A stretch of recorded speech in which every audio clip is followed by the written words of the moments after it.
What's up everyone, Jay here with Rock and Groove, and today we're going to be reviewing the Caline Crazy Cacti.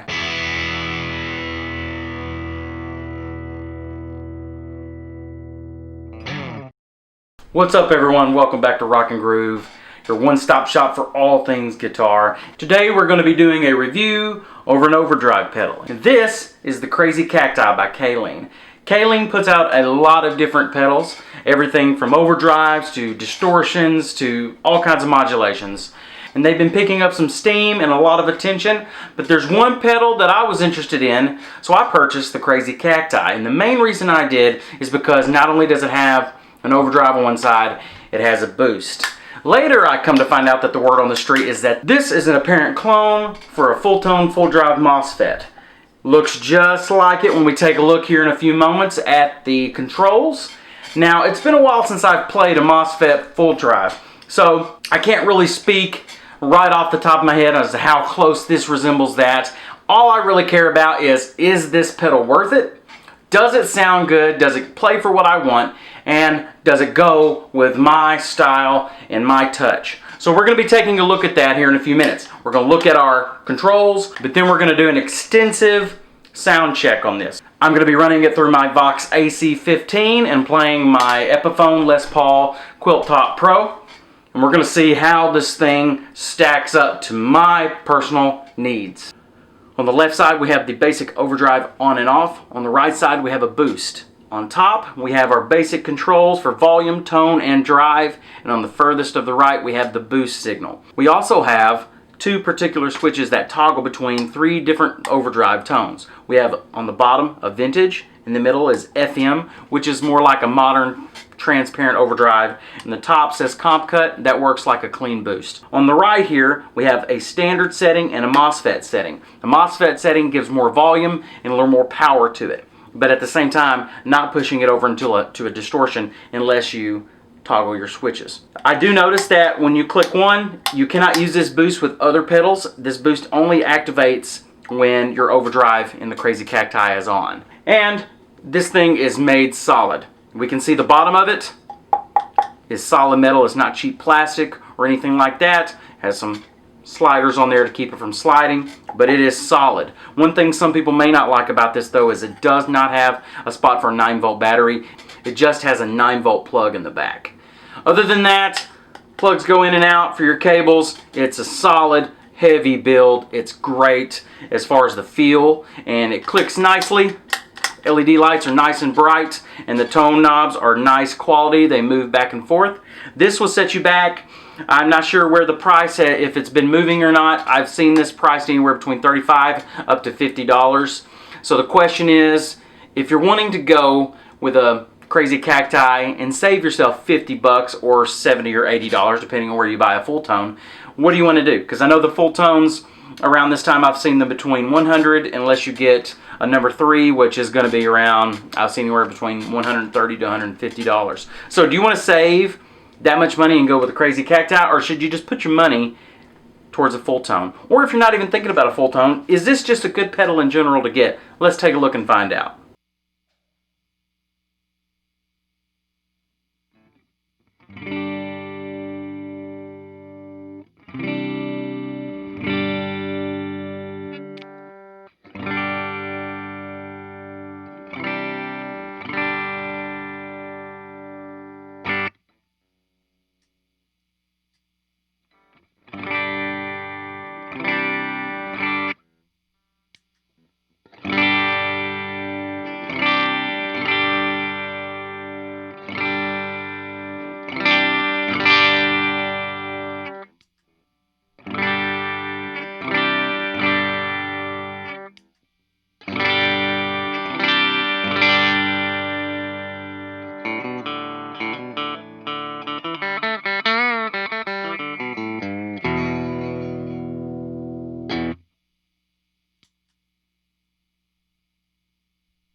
So what are my final thoughts on the Crazy Cacti by Caline?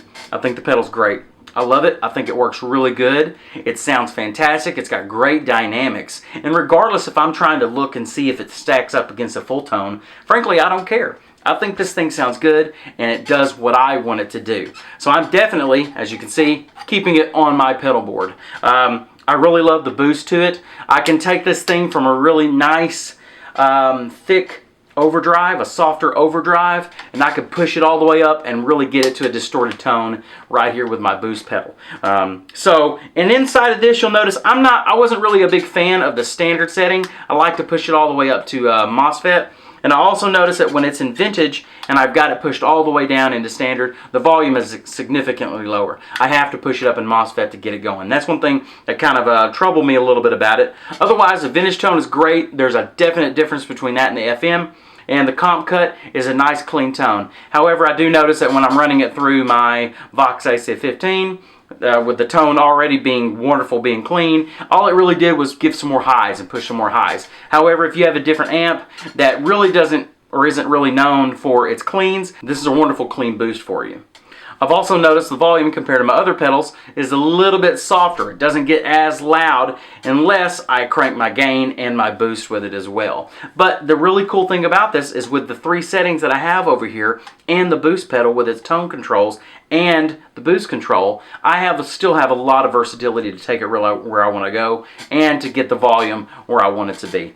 So my verdict is thumbs up, great pedal, definitely worth the money, and I would definitely consider doing this instead of dropping $100-something on a Fulltone, but that's just me personally. So thank you for listening. Take a look at this pedal. I have a link to it and my other gear down in the description. Like and subscribe. Tell us what you think if you have one. If you have something else you think is better, if you think I'm crazy for preferring this over a Fulltone, tell me. I'd love to hear about it. Leave a comment, like, subscribe, take a look at our other videos, and remember, have fun.